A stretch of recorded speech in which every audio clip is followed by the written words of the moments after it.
Welcome back to the channel. We're back at a familiar setup. I was just recording a couple of episodes of the Ace Chase, and after the episodes of the Ace Chase, I was going to practice my wedges. So if you've seen my previous video, how to improve your short game, I basically talked you through the stages of working through 50-yard increments, so 50, 100, 150 yards, and then in the 25s, 50, 75, 100, 125, 150, and then eventually when you've mastered that, working 50, 60, 70, up to whatever number or whatever ring you have, or whatever club you have, or however much time you have. So what I like to do when I'm limited for time to absolutely dial in the wedges is to set up the SkyTrack into what's called the randomizer mode. It's set up to give me random distances between 65 and 110 yards, which is pretty much these clubs. So we've got our 48 degree, our 52 degree, and our 56 degree.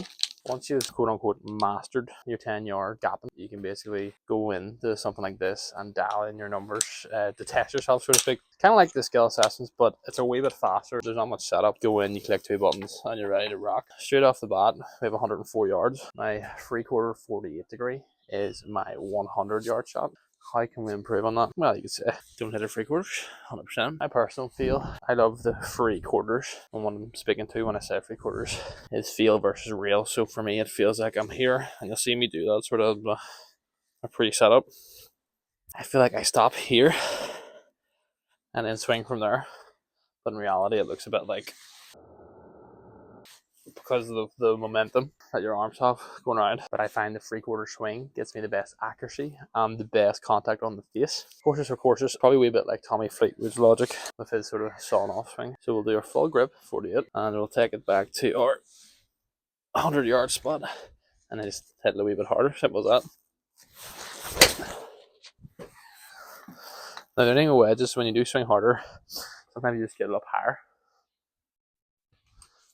So there you go, a wee bit more juice. My wedges have become so dialed recently. Not so much like, definitely on the sim, not so much on the course because it's the middle of winter. Kind of come into the back end of winter. Anybody know other seasons?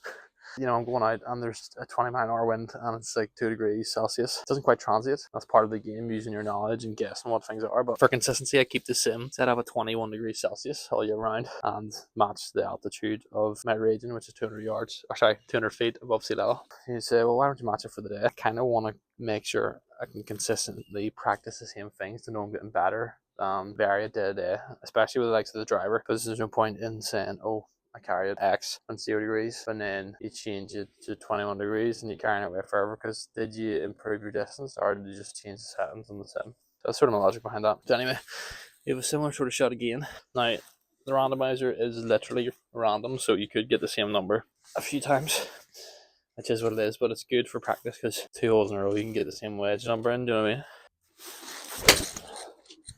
That's a bit right. And your feels to sort of come into it. The more and more you practice, you just know what way you're missing. So there is 92. What was it, a 106 pin? So 10 shy, 14 shy. Sorry, I was thinking with my head. What would be an acceptable margin for error? And that would probably just be outside it. This is where it gets interesting. So our stock 75-yard shot is our 3/4 56 degree. This is the beauty of practicing under this environment. It lets you think of creative ways to vary your distance, you know, because if you're only relying on when you get to the course, what do I like to do to knock off some yards? I can't remember. Whereas I know now, for me, knocking down, taking pace off of it isn't really the play, but gripping down the club for me, which I used to hate gripping down the club, but now I'm a bit more comfortable with it, just a few reps. So I'll go, is that about 2 inches, 3 inches? How about just under halfway down the club, the grip, sorry, not the club, and do my stock 75-yard shot, but with a bit less grip. Misread. Actually, think I gripped down a bit too much for that one, but you see how forgiving it is. Yeah, just cut that a bit thin. That's okay. I feel like your bad shots are so much more forgiving too when you're constantly practicing. Like, I felt thin for me, like it was, but it was only 12 yards deep compared to what it could be. So 99-yard pin is our stock 48 degree, 3/4 48, which I call stock because I rarely hit full wedges. Now you will notice, oh yeah, We don't have the club defined, which is normally what we have to do to show that lovely display of path. You see bits of spin and speed and stuff there. That's the only really drawback of the Skytrack. I don't think there's some way to set it up where it auto goes, okay, 104 yards, Sam likes is 48 degree. Maybe if you had the likes of course play, there could be something in there, the auto select your club, but it just reads the ball anyway. So the numbers are accurate. It's just you don't get that full picture of stuff that you might want when you're playing. Then again, wedges are sort of a thing where you're just trying to hit a number, you know. Yes, your path can be bad or whatever, but it's not a big deal if you can hit it on the spot. It's 104 yards, 3/4 48, but firm. Her heavy. Ooh, she's nippy today. There you go. Quite a forgiving green there. But direction, I feel like is something that's hit or miss in my garden setup. You know, any practice is better than no practice, but it is a wee bit unideal. Just with, like, subconsciously don't have the freedom to aim where I want. So 84 yards, our 3/4 52 degree is our 90 yard shot. We will grip down our 52 and hit our normal sort of shot.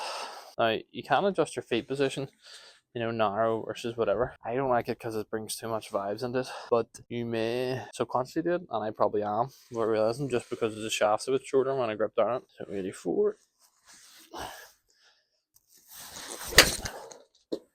I could be over it. Oh, did it right.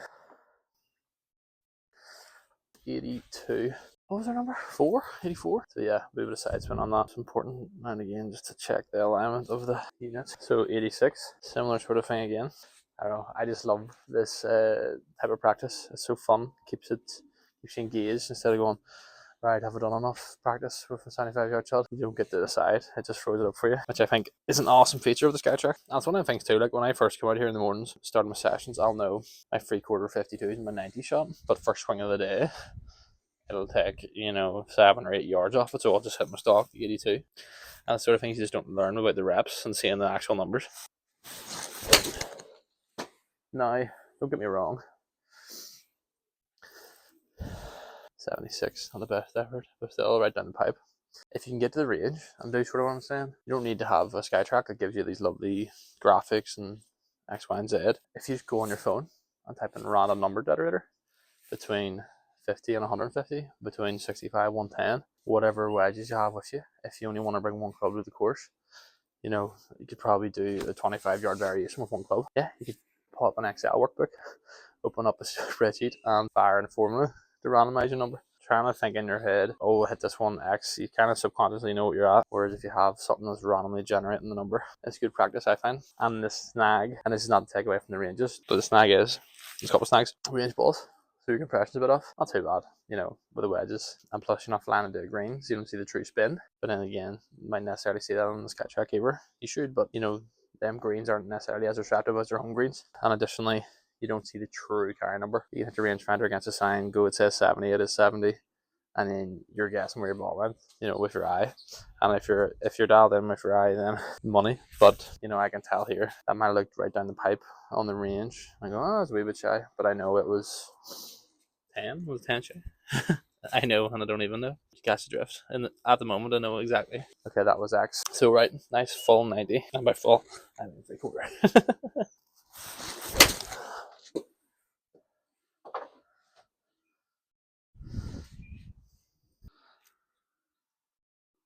So you see there, a wee bit of back, a wee bit of check. I don't think I've ever seen that on the course. Not yet, anyway. 101. So back up to the 48 degree. And then this is pretty much how you'd play it on the course. You hit the flag, you go, oh, I have 101 yards in. Then you go, that's a wee bit of hurt, hit a little bit harder. Or a wee bit of help, maybe you go down to 52 degree. And that's pretty much how you master your wedges. Let's go. I thought that a bit smoothie. There's a lot to be said for your wedge play, guys. Similar to the aspect of putting and chipping, there's no reason, other than not being able to buy fresh wedges every day, that you can't compete with the pros on your short game. Say you're having no distance, right? And the furthest you can hit it is 160. Then you've got par 4, that's 400 yards. So you hit 2 160 shots, 320, leave yourself 80 in for 1 over regulation. If you can get it, that you're within 10 feet, or even you're within 20, 30 feet, but the odd one you flick to 10 feet or whatever, and then you're practicing your putting, so you make the odd one. There's nothing to stop you playing off a 9 handicap. or even lower. With your max shot being 160 yards. Don't get me wrong, time pays for everything. Go to your gym, do your speed training. Like myself, try to make yourself longer off the tee, but it's not the be all and end all. And having a lethal wedge game is something that can really pull you out of a hole. If you're lethal from inside 110 yards, or not even lethal, but moderately lethal, above average, there's 99 shots here. I'm getting within 25 yards of the pin, which sounds bad, it's 75 feet, but if that's just off the edge, I have a really good chance of getting it up and down, depending on the green or whatever. Give yourself the odd good look for par. If you want to break 90, you don't have to hit a single green. You can get up and down once, get a par, and you're shooting 89. So, food for thought. Don't know why I went that wee rant there, but that's very much the golf sidekick logic of know yourself. And I'm guilty of it, especially recently. I adopted that mindset so well, and then I just kind of left it when I felt like I'd sort of got the most out of my game that I could, playing that sort of way. But Finn might roll out a bit more than 96. Yeah. One of the things too, like if you practice your short game, it rarely leaves you. You know, you can consistently practice it, to keep your sort of numbers correct. But once you're dialed in, when you're chipping and stuff, it's very hard to lose it. Same with putting. Oh no, it's dry. It's gonna be a bit more than 100 too. So grip down a 48 degree, bar 93 shot on stock sort of 3/4 swing.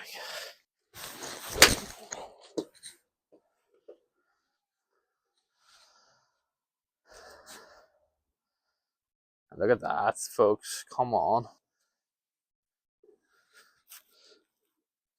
Good chance of making a birdie. 69, everybody's favorite number. 56 degree is our 75 shot. I'm telling you folks, if you can get access to a range or a net or anything, and you can do 15, 20 shots a day, or even once or twice a week. I mean, I have the luxury of having this. I'd say if you hit 50 wedge shots a week, track your numbers. It's probably something I'm not the best at. My sim setup, although it's in the back garden, it's not permanently in my house. Whereas if I did have it, I would have my user login every time. Like I have to connect the sim via the Sim's Wi-Fi, so it's a direct connection to the iPad, so you don't have that freedom to export stuff like while you're live mentally.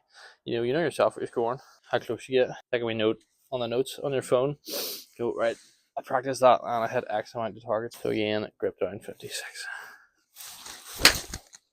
And with Finn, it's amazing though how you get used to the feeling. Oh, look at that! A bit of check. I find that too. My wedges are starting to spin when I hit the fin. I don't know if subconsciously I'm not hitting them as thin as I think I am. Subconsciously I think I'm hitting them thinner than I am. And realistically it's only a couple of grooves and I've done so many reps that I'm used to it. But it's very interesting.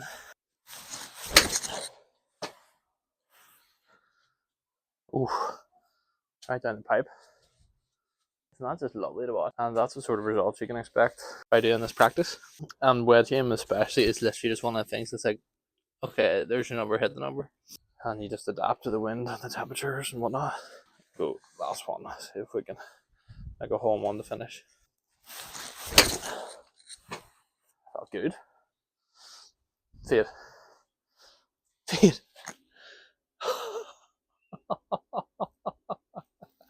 An absolute dart. Guys, that is 15 out of 15 greens. I don't even want to tie this, but granted, I think the dimensions of that green are 25 yards by 25 yards. Actually might even be 50 yards down. So it's a massive green. To be fair, it is a massive green. Guys, that is how to get dialed in with your wedges. I use the 48, 56, 52, 56, 52, 48, whatever way you want to set it. Use whatever you want. Okay, use 9, 8, 7 iron, whatever. Whatever helps you get it on the green. Thanks so much for watching, and we'll catch you again soon. Cheers.